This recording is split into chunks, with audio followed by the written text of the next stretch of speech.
Sorry, sometimes I like to shred on my little fancy guitar. And that's why I really am excited to tell you about today's episode. Today is the Let the Band Keep Playing episode, or our music episode, with two rock star guests.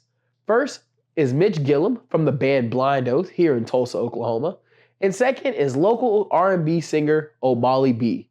Today's episode ranges from what songs helped them get to where they are now, what are some of the things that interest them in the band and music venue space, and then third, to see who are some of their favorite Tulsa rockers. So, my name is Thunderwolf, and this is Misconnections, brought to you by the Tulsa Performing Arts Center and Create Tulsa. There's a lot to see, Tulsa, Tulsa, full of beauty. Let's stick together, no more misconnections. Hi, it's Chaz Thunderwolf Stevens, and this is Misconnections, brought to you by Create Tulsa, the Tulsa Performing Arts Center, shot here in the Racks, Tulsa. Today is our music episode, and we have two amazing music artists. First is Mitch Gilliam of Blind Oath and Omaley B. Thanks so much for being here today, guys. Thank you. All right, so I just got a few questions I kind of want to run through with you all, talk about your experience as artists, as musicians in the city. And so my first question, just to see how fun we can all be, is as a solo performer, I usually kind of have to rehearse everything by myself. But I know both of you rehearse with bands, So I'm always curious to know, when you work with bands, which position of the band or which person in the band is responsible for bringing snacks? Is that something that y'all have to talk about as a group in the group chat? Is that the drummer's job, the guitarist's job? Just always been curious about that part. I take on the leadership to bring on the snacks. If they booked me, and I was like, all right, cool. I'm gonna make sure everybody eat good while we here. We're gonna practice hard. We're gonna eat good. Good. I usually find the rehearsal space, and so they better be fed before they get there, man. Yeah, I always like I'll to help see. them out. Yeah, I'm not callous or cold, but Yeah. come on. and Brahms is right there. So I want to know, with both of y'all, we're all about the similar age, but you all are in different genres. You're in rock, you're in R&B. But I'm curious, what were some of the obstacles that you had to face when you started your music career? Yeah. Age before beauty. Man, I am. Thank you. I'm ADHD so much, man. You ask me questions like that, I can talk for 2 hours. I got you. I started playing music until I'm from Coweta, and I think whenever I was 13, before that, when I was 10 years old, I started playing drums and stuff. And then I was 13 in Coweta in junior high. And these guys had graduated high school, and they found out I was into punk rock and I played drums. And so I've been playing music live in Tulsa, even though I'm from Coweta, since I was 13. I was born in 87, and I have a hard time keeping track of what that means. But I remember Iowa from Slipknot came out in 2001 before the towers fell, and that meant a lot to me. So was it an obstacle for you, of that age, to get into being able to perform places or anything like that? Not really. So because I was just the only person playing drums there in Coweta. And so the big kids, I was a little kid, and the big kids are just like, hey, Mitch, come play these. And then Omaley, you got your start in the church, correct? Yeah, so I got my start in the church, and then we moved. I went to college in Oklahoma City, and I came back to Cypher 120. Okay, I got my first actual performance outside of church there. Okay. And then, but the struggles that I had to go through after performing at a live music event was there was nowhere else I knew to perform. You didn't know the business side of it. You didn't know where to go. You didn't know what owners to talk to. Yeah. People I want you to do a 5-hour set for $50. Oh, You know what I mean? You didn't know what you were doing. Was better, yeah. You know what the prices were. You didn't know what you're getting booked for. And then also because I grew up in church, I was like, oh, you can't do church songs at a wedding party. Right. So I want to know, with you guys, getting your start and when you all got into music, when you started out, did you have an idea for what your end goal was? And has that end goal changed now that you're like, kind of running, your careers are taking off? Yeah. I think everybody grows up and wants to be the major like superstar, name billboards and everything. And I think as you grow and like progress through life, you'll see what they go through. You see what the A-list celebrities go through, and you be like, man, that's kind of brutal. In this time. Yeah. When you gravitate, well, I gravitated more to like who's actually being changed by the music, being influenced by the music. Right. What will people say about my music? Has my music affected people's lives like Kendrick Lamar's has affected mine? Like, right. Eminem's have affected mine. And like, you know what I mean? Right. So like, I look more for the impact of it. And then, so like, whether you perform in front of 30,000 people, you perform in front of 30 or 300. Right. It's like, who had a great, experience. Walk away from it, yeah. And Mitch, I know being in a band, I'm always curious if like, is it kind of like a Hydra situation? Each head is thinking differently, or is it you kind of have like a solid unified idea? Well, a little bit here and there, but I also want to say I feel what you said so much. And same answer, even though I don't know if you asked me. But if you did. Same question to you as well. Like when you started off in like bands, were you ever like, oh yeah, we want to like, sell out arenas, or were you just kind of like, I enjoy, just playing music? It was a little bit of both. Yeah. It was. And it's just after, graduating high school, going to college, like had some moments when I was just like, man, we can really do this. We can be a big thing. Yeah. And then I started figuring out, the way that it works. And I was like, no, this is cool. I have other friends that have gone on to be in huge things. Yeah. And that stuff. And I'm like, that's cool for them. But like what you were saying, just to see like the ripple of my music. I played in this band Lizard Police forever throughout my 20s. I'm 37.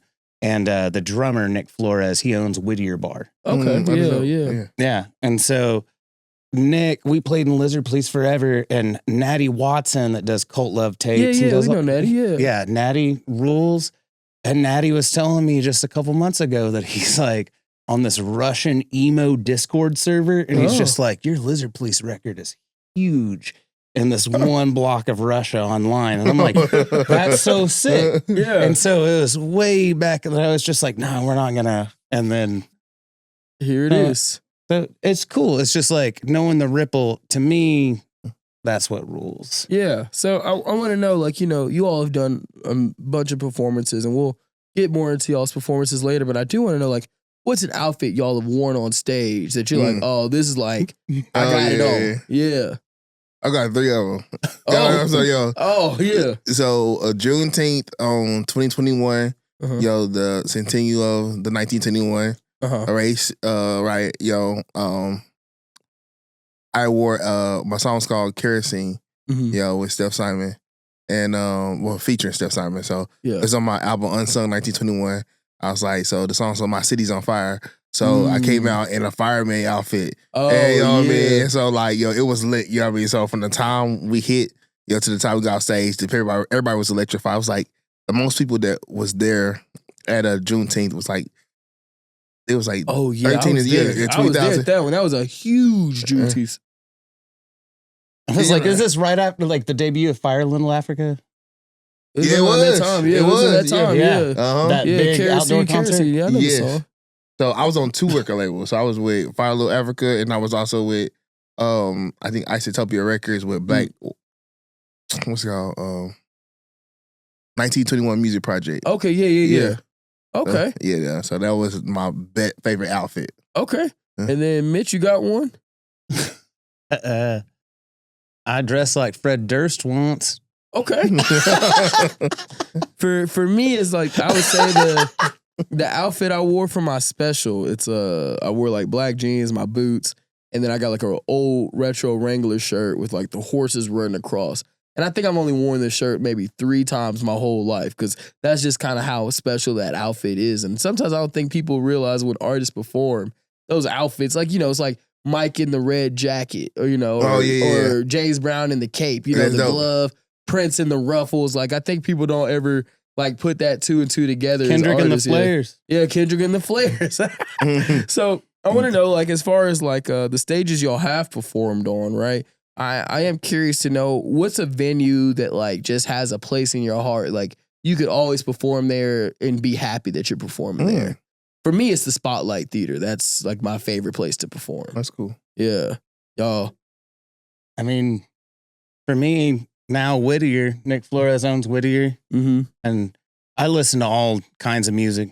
I love music. Yeah, Just music is my life. right. Every genre, but you can't tell it by my Birds of Paradise. But the music subculture that I've really devoted my life to is heavy metal, and so Nick Flores, even though we played in like pop punk bands and stuff, he's created a place where you get our friends from Sweden playing there and metal bands and like England. And it's become this real crossroads.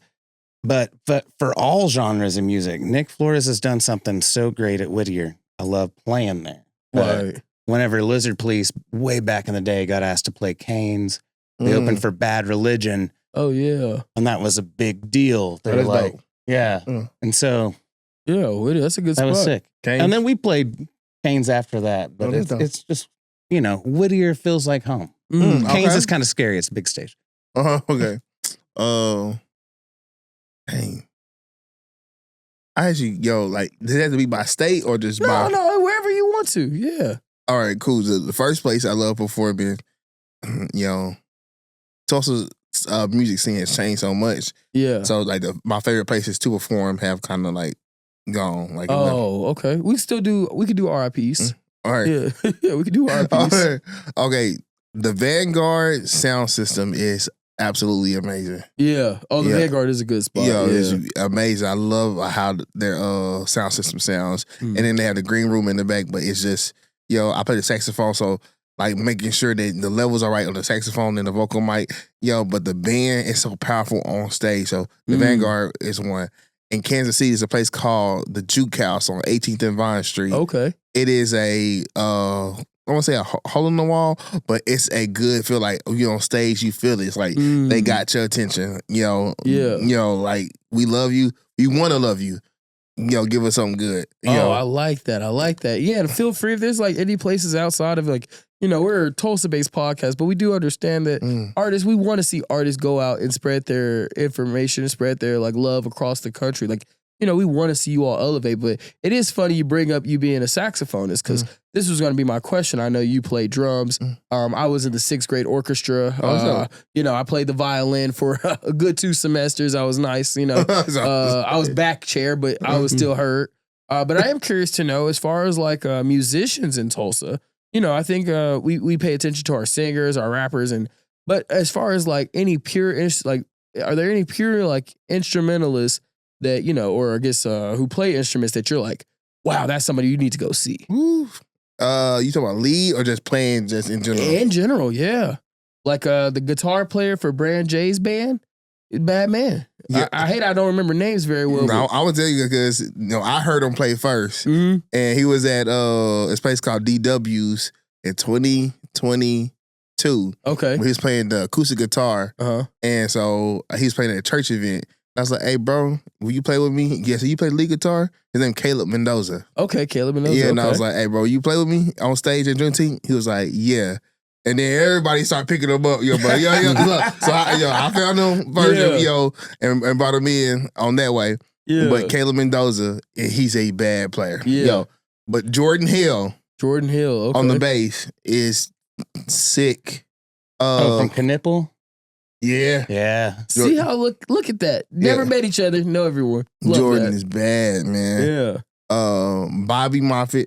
Bobby Blackkeys. Yes. Yeah. Adrian Robbins, on the keys. Okay. And on the vocal box. Okay. He's a vocal box like tool like yeah. Wow. Adrian Robbins, man, he bad, man. And let me see somebody else. I want to. Yeah, go ahead, man. I don't want to say everybody. No, it's fine. Andy McCormick from King Cabbage on sax. Okay. Yeah, bro. He bad. Okay. Yeah, and you're talking Jordan Hell on bass Yeah. from Cabbage and Knipple, but also Nick Foster on drums. Okay. Oh, It's Tulsa. We all woo run together. Yeah. and we can't leave out, because this person, he played with me when he was younger, Uh-huh. but everybody knew he was going to be great. Mm-hmm. Johnny Mullinax. Oh. Johnny Mullinax Oh, is yeah. a bad guitar player. Yeah. Bluegrass Brunch, baby. Yeah. And they've been everywhere. They did a full Europe tour. Yeah. My other favorites, like I think Charlotte Bumgarner, if y'all have ever seen her Uh-huh. perform, she's like an acoustic guitar, but I mean, she can play it, boy. And then another favorite of mine as far as like Hector and the Hex, he's also really good. Really? Does a low stakes show. Yeah. Let's see who else I got. But those are two like guitarists. Like I'm always impressed by guitarists because I had a guitar as a kid, but I never got to like really play it. And so every time I see a guitarist or a bass player, I'm always like, man, kudos to you for sure. Yeah. Yeah, so I'm happy to know that. Like these are definitely some artists and some names that I think definitely need more recognition. Yeah, that's dope. So I wanted to ask you all, like both of you all work with the youth. Omaley, you do concerts for the young ones. Mitch, you teach music at TSAS. Yeah, rocking. So I want to know, like, what are some things that you tell your students that you wish people above you would have told you at that age? I'm going to go with you. Fake it till you make it. That's what I've always told my students. And I teach music differently. I grew up in jazz band and marching band in Coweta. Okay. I went to college on a jazz drumming and vibraphone scholarship. Wow. But my jazz directors were, I can't swear on this, but I don't like them so much. They just put down everything whenever you're branching out. Yeah. And so whenever I finally got the chance to teach rock and roll at TSAS, it's not scales first, modes, chords, rudiments first. Wow. Yeah, I love that. That stuff's super important. It is. I feel you. Go ahead. I feel you. Go ahead. But just like to figure out what they're into. And so many kids would be like Seven Nation Army from White Stripes. And I'm like, that's cool. Teach it single string, boom, doom, doom, doom, doom, doom, doom. And then check it out. You can do it. Yeah. Do. Yeah. And then, hey, put your finger here. Power chords. Oh, that's So, and then once they get that sense of agency, and also on drums, like right. once they get that sense of agency, like it's like music is magical, Right. but it is not magic. It's a science. Anybody for sure. can do it. Anybody can do it, but it's magical, but it's not like you don't need like a sorcerer's hat or like some frog lips. And then, like, I was the gonna F say, word. like, growing up in the church, like, would you play music? Is it something like with, like that people showed you that you show, like, kids you work with or anything like that? Like, piano, drums, the way you sing or anything like that? Yeah, man. So I used to do private lessons called Omaley B School of Music. Uh-huh. The students I had, man, they were phenomenal, man. Like protege type level. One of them is Kenneth Perez. And one thing I definitely taught them, I taught them actually the way, similar to what you taught. Yeah, the skills and stuff like that is important. Let's start at the bottom. Like, what are you interested in? Because some people would started me off like with trying to read music first. I was like, this is complicated. And it's boring. It bogs you down. Yeah, he's like, I'm trying to play with both hands and I can't do it. Let's start out very simple. What do you love? You know what I mean? And like praising them. Like I started off with a lot of praise. And then when I was like, okay, I asked him a question. I was like, do you want to be good? Do you want to be great? And I said, before you answer that question, I'm gonna tell you it's gonna be a hard road. I said, I'm not gonna judge you either way. I want to be great. I was like, are you sure? I called a parent. I'm like, okay, he said this. It's going to be a lot harder. And there's been a lot of situations where they were in there like, I can't do this, but they never quit. You know what I mean? And that's what I taught probably majority of everything is like, if you want to be great, there's an extra cost that comes on with it. Right. An extra cost is like, and you got to pay that price. Right. Every day. So if you miss a scale, 25 push-ups. Oh, man. We was on it, and so like, but the thing is that they never quit. So you can quit after if you feel like it's too hard, you can quit after the lesson. But you got to finish it now. Right. And most of them stay. Might have to try that for my debate kids. With them, like it's a little different because it's like I when I teach speech and debate, I always like to I go like I'm very by the book on some things, Sure. And then once you get like the fundamentals, then we get more free with it. But I always teach kids like you can't spell learning without an L first. Ooh. And that's always been mine. And then once you get once you start learning, right? You get to the wisdom. And what does wisdom start with? W's. So I always like to make sure that you stay positive. And I'm really happy that y'all are the kind of music teachers that do encourage that. Yeah, we need more teachers to be open like that. So, Sick. Like I said, you all are from two different genres of music. I grew up more in R&B. I've dabbled a little bit into rock music. No offense, Mitch, it just never like clicked for me. There's some bands I would say like, oh, they're cool, but I would like to know for you two who are more musicians than me, I'm just a fan, you know? I would like to ask, who would be like one of your favorite R&B artists? Who's one of your favorite like rock artists? Aerosmith. Is he rock? That's rock, yeah. Yeah, Aerosmith. Well, Yeah. I mean, I showed my class. I mean, I love Dream On. Like from as a kid, yo, and his birthday right next to mine. Okay, is that Mick Jagger? No, that's Told you, that's the Rolling Stones, right? Steven Tyler. Steven Tyler. Tyler. Oh, like I told you, The guys, other I old dabble. white dude that looks like my lesbian aunt. Oh, sorry. You got it. Okay. Sorry, Chaz. Sorry, Chaz. So yeah, so Steven Okay, Tyler. yeah. Okay, so Aerosmith is Steven Tyler. So yeah, that's a good pick. And then who for you as far as your R&B pick, Mitch? My R&B pick. Aerosmith. Oh, that's your R&B. No. Trying to think of D'Angelo. Oh, okay. You know he's about to go. He's Yeah. about to start performing again. Really? Yeah, That's- he said it's like going to be the first time he's performed in like 9 years or something. Wow. Wow, yeah, that's a good one. Is it because of the what's the song he does? What's the with the six pack? Untitled. Yeah. Yeah, so- Untitled. Yeah. Yeah. Yeah, man, that's a man. How I does gotta it give feel? Yeah, how does man? What a song, man. Are you singing? No, you know we got licensing purposes. I don't know how much I can sing of it. But yeah, like for me, I'm trying to dabble into like understanding different genres more. You know, like, and one thing I'm really happy is like social media kind of exposes you to different genres. But I also like I'll say like and I'll die on this hill. I'm a YouTube music man. Like I haven't had Spotify in years. YouTube music, it randomizes your algorithm in such a way that it just kind of blows your mind. Like one day, I joke you not, I started listening to Steve Lacy and somehow ended on like 1990s, early 2000s Chicano rap. And that's just something that I'm really exposed to. So yeah, I'm always interested like how artists see other genres and things like that. So those are great answers. So as an artist, I want to know, like, when you all started your journey or things that you are noticing on your journey now, what are some things that you felt like were gatekept to you that if you would have known earlier would have, like, kind of propelled you a little bit further? That's a deeper question. I was like, Yeah. I got to think about that. Yeah, like for me, go ahead.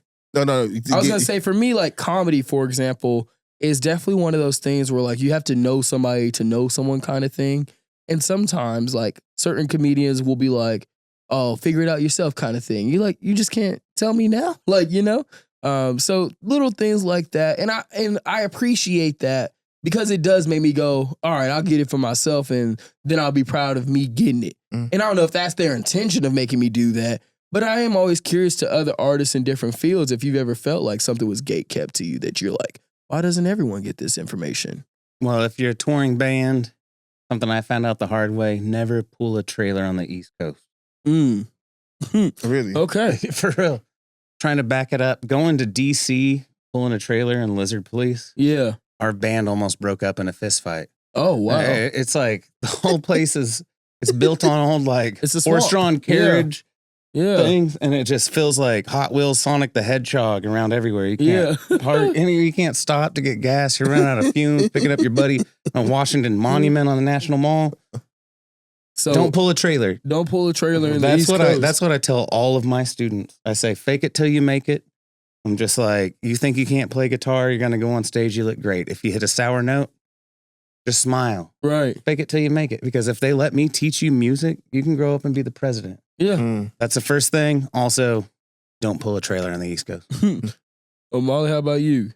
I wouldn't say necessarily here things were gate kept. I think for me, when I wasn't a threat to a lot of people when I first came in. Mm-hmm. As far as like I just wanted to learn, Right. and like I never had to let me take your spot type of deal. I was like, hey, I really want to learn from you. You are my, like you've been here, you've done this, you got a lot of wisdom, and so like I just wanted to make sure that I learned, as much as I could. The things that may have probably been gatekept, now I'm not now, probably like 4 or 5 years was like pricing on like how much things how much things cost and everything. So I went to Kansas City, and I say like how much you're getting booked for and stuff like that. So when I went to Kansas City, I finally got contracts and stuff like that. I learned how to write my own contracts, put the clause in there, 50% up front, 50% when I walk in the door. You know what I mean? It's like I learned on it and I put it all into a package. You know what I mean? It's like, so, right. hey, there's certain that you work for, you know what I mean? And like, I wouldn't say there's so much, if you work for it, I think you like want to protect it. But like, I don't mind like showing, like I had a thing, artist development, where I would show them like contracts and stuff like that. But for me in Kansas City, it was more gate kept up there. Yeah. I mean, a lot. Right. Gate kept, you know what I mean? It's like, where it's like, you get kept with like who the owner you need to talk to, how much the pricing is, like people trying to take your gigs and stuff like that. So it's like, we don't really want you to be as successful as you want to be. But Right. Tulsa, I didn't really experience that here. That's good. Yeah, I'm happy to know we have a healthy culture like that. Yeah. And I will say, as far as like, I think venue-wise here in Tulsa, I think our venue and artist community are pretty linked as far as like, we have healthy relations. And I'm not going to say that for everybody and anybody. Yeah. Right. But I will say, as far as like the experiences I've heard, I feel like artists and venue spaces have a pretty decent relationship with one another. I mean, I also say that as like a comedian, also as a rapper, but I can understand how that can be like a difficult process for sure. Can I say I differ that? I say it used to be more like that, especially with the R&B, side, hip-hop side, because, I think before, I don't know, I'm getting in trouble for saying this, before we were getting funded for everything, like I think the venues and the rappers and the R&B people, they needed each other. Right. You needed people in your bars, and we needed a place to perform. And like we would actually work to get people there, putting posters up and also like that. Mm-hmm. And we needed that. But then like we start the benefit some of the venues started getting funded for like having shows and stuff like that. And it was almost like now they don't need us. And so it's like, we don't care if you come in or not. We don't care if you do a show or not. You know what I mean? Because it used to be a more relationship with the venue owners and the performing bands. It's almost like you call them, you never get a call back. Like you send an email, never get one back. Yeah. You know what I mean? You know what I mean? Like, so like you've been in the game for a while now. You know how to reach out to people, and the connect that used to be from 8 to 5 years ago is not the same that it was. Right. You know what I mean? So no, like, I can definitely understand that. Like, I think one thing for sure that, I really like applaud like Steph Simon on this, and like same thing with the whole Dream World Culture Festival, like now Dreamland Festival, is when you look back at like how that started, it was like it started off at one bar and then it spread to other bars. But think about how long, like from that to now, think about that's 10 years. And that's like the only real hip hop festival we have in Oklahoma, True. Same thing even with R&B festivals. And I think those kind of like, and I think you're right. Like, I say like from my own personal experience, but I think as a general note, I think you're right that I think like certain genres, and I'm sure like you said, even with death, it's not like you're not going to go to like, a quiet spot that's known where they play like maybe smooth jazz and like a acoustic guitar. I'm sure that Blind Oath wouldn't go there and be like, yo, can we just do a set right now? And be like, I don't know how you're like, yeah. So I do want to know this though, but like, I love talking about performances. I love talking about, the mindset of performers, but I always like to think about like the after of the show. And I want to know, where do we eat after the show? For me, I'm a Whataburger or a Tina's man, but I'm always curious, what's the after spot for y'all as far as when you're done performing, where are we going to eat? Well, Blind Oath usually plays at Whittier's, so taco truck. Oh, yeah, the taco But truck also- behind Whittier's. Man, a $5 plate. Man, that $5 plate has saved my life several times. Yeah. These are really good questions. You remember back in the day, TNT Wings? Oh, yeah. Yes, Hey, bro, I hate that man. they closed down. Man. Yeah, I did love me some TNT. I And still then, have the shirt from the benefit. Oh, word. It says "Dare to keep wangs on the street." Yeah. But it's a weird one to wear out. Oh, man. That Whenever one, the and truck's then, not around. They're just like, man, Mitch just want to keep wangs. Yeah, I'll say Tina's. I like what's it called? The other place that has what's the other? There's a bar. Oh, I'm like, yeah. Oh man, it just hit me that fast and went away that fast too. What do the they Hunt do? Club. Oh, The yeah. Hunt Club. They have a kitchen. Really? Yeah. So like sometimes after shows, Hunt Club, they had empanadas at one point. Now they have, I forget what they have now, but man, Hunt Club always had like a good kitchen. And so that's a good spot that if you want like a good late night eat, like I said, Tina's is probably my favorite for a good smash burger. And I'll be reviewing them soon. Yeah. Oh yeah. Great spot. And then I would definitely say Kilkenny's. I think Kilkenny's is, yeah, man. I've ate at any of those. So Wow. Oh yeah, Kilkenny's is probably one of my favorite places in Tulsa. Like, cause it's Irish food, right? So it's like deep fried, and it's like anything they can fry, they're gonna fry it. Like, Really? You ever heard of a Scotch egg? Mm-mm. Oh, it's the greatest thing on the planet. Really? All right. So you take a boiled egg, right? Wrap it in sausage, then wrap it in breadcrumbs, deep fry it, and it is the greatest snack. Yeah, because it was That like sounds good. it was a snack in like Ireland. You used to keep it in their pockets because it Really? would stay warm, and you just eat it like that. But I mean, I promise you, you go to Kilkenny's, get some Scotch eggs. Gotcha. Okay, we'll Yeah. try it. Yeah, man, I love talking about food on this show. Retro. Mine is Retro Grilling Bar. And Ooh, yeah. the chicken wings there, Ooh. and then Velvet Taco. Man, oh yeah, Velvet Yeah. Taco's a great pick. Yeah, Retro, my favorite thing at Retro is if I get like a snack, it's the fried green beans. Oh yeah. But they have, I think them and LaRue's have the best catfish in oh, town. LaRue's, boy. But LaRue's usually close after a show. 'Cause Where's LaRue's, LaRue's LaRue's is in Mother Road Road Market. Market. Yeah. Oh, okay. Yeah, and they're they're musicians as well too. Mhm. Well, why am I blanking? I want to say Benzo so bad because I know a Benzo, Bezel. and then there's Bezel, right? There's Benzo and Bezel. Yeah, Bezel 365. We love us some Bezel. And Shout out to Bezel. Bezel on my album. Yeah, No Rain, No Flowers. He killed it. yeah, no, we love Bezel bringing that New Orleans flavor. Yeah, I would say those are my favorite places for catfish as far as like Tulsa goes. And then, oh man, what's the thing they got at LaRue's that kills me? Oh, the cornbread, the honey jalapeno cornbread. Oh yeah. Oh yeah. Man, The all right. gumbo. We got to get back to music stuff. So this kind of is a little touchback on a question I asked earlier, and I'm kind of happy we did touch on it, but I want to know to you all, like, what are some things that you feel like could highlight Tulsa music better? Or do you feel like we do a pretty good job as far as like, you know, hey, here's our musicians, like you all have good platforms, like, you know, I know you've performed at Mayfest at Juneteenth. I know y'all have done some big shows here and big rock festivals. Do y'all feel as if like Tulsa's doing or Tulsa has that kind of support enough that y'all feel as artists like you can make it as a musician? I just got to say, my stomach keeps rumbling. I don't know if it's going to pick up on the microphone. We haven't heard it yet. Sick. But, I'll say my band Blind Oath, we've been lucky enough to be featured on the news like several times. Mm. And I don't know how much it actually boosts your profile. Mm. You know what I mean? Like at least like boots on the ground turnout at our shows and stuff. Yeah. But we're always so thankful for it. And that being said, it's like, I know I write for the pickup, Right. but the pickup is this new publication and it's just like, I write for them. I'm freelance. I'm not part of big pickup. Yeah, yeah. And it's just as somebody that's been a musician forever, I think that is the real stuff.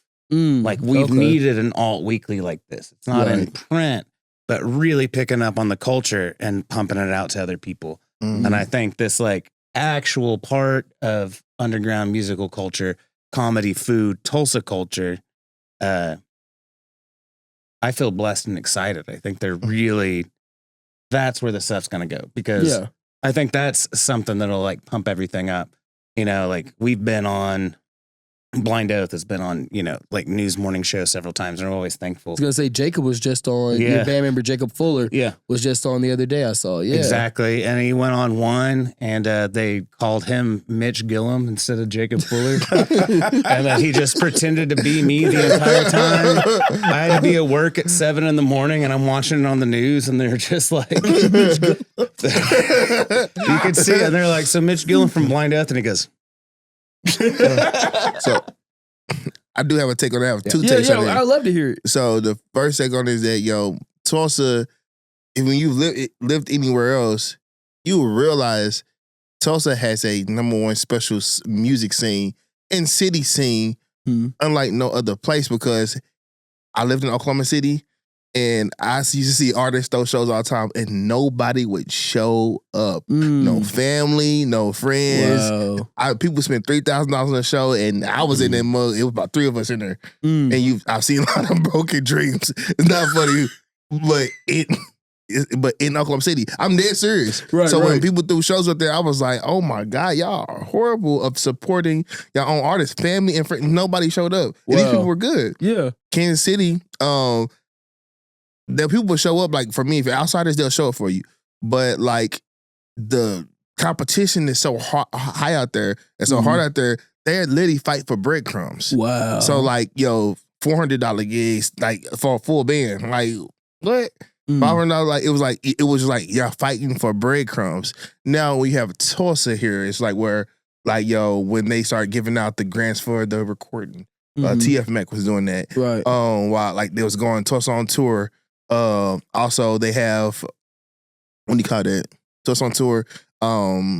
What's the thing called? Tulsa Creative Engine. Yeah, TCE. Going to South by Southwest. Right. You know what I mean? Like, the festival that we had for there's a lady at the church studio, her name is Nancy. She sends out emails to me every time like, hey, this is what Tulsa has going on. So like, living in different cities, you see, they don't care if you playing no type of music. We don't care. Like, just make us some money.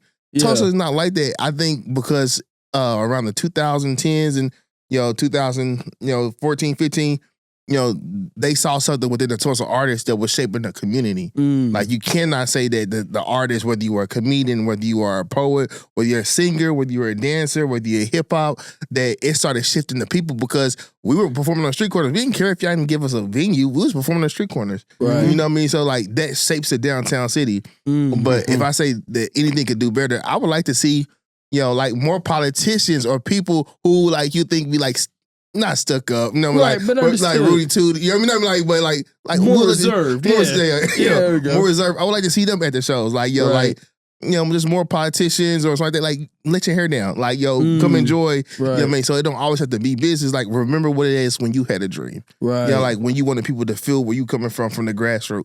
Man, these are both great answers for sure. And we're kind of getting towards the end of our episode here, as far as recording and this being our music episode. So I kind of want to end on like one last question.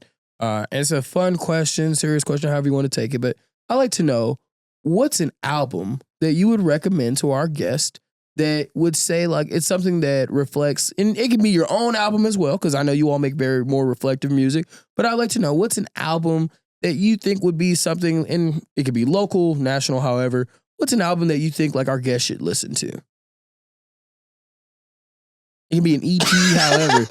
I'll say for myself, lately, I've been listening to an artist. Now, she is based out of LA. Her name is Anastasia. She just released an EP called Tensions, and I mean, it's amazing. So I would definitely check that out. Surface Tension.